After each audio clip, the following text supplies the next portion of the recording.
অন্তর্বর্তী সরকারের তথ্য ও সম্প্রচার মন্ত্রণালয় এবং ডাক, টেলিযোগাযোগ ও তথ্য প্রযুক্তি মন্ত্রণালয়ের উপদেষ্টার পদ থেকে মোহাম্মদ নাহিদ ইসলামের পদত্যাগপত্র গ্রহণ করেছেন রাষ্ট্রপতি মোহাম্মদ শাহাবুদ্দিন। বুধবার তিনি পদত্যাগপত্র গ্রহণ করেন।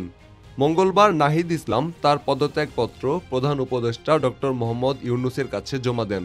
তিনি জানান, তরুণদের নেতৃত্বে একটি নতুন রাজনৈতিক দলের আত্মপ্রকাশ হতে যাচ্ছে, যেখানে তিনি আহ্বায়ক হিসাবে দায়িত্ব পালন করবেন।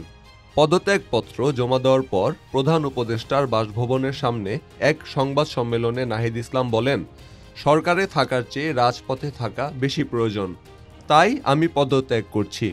তিনি আরও বলেন, গণ অভ্যুত্থানের পরিপ্রেক্ষিতে দায়িত্ব গ্রহণ করা আমাদের জন্য যৌক্তিক ছিল, তবে বর্তমানে সরকারের বাইরে দেশের পরিস্থিতি আমাকে রাজপথে থাকার জন্য প্ররোচিত করছে।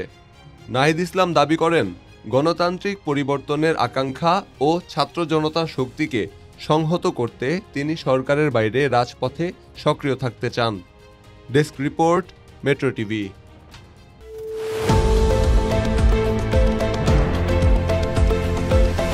দেশের পাশে, বিশ্বের সাথে, মেট্রো টিভি।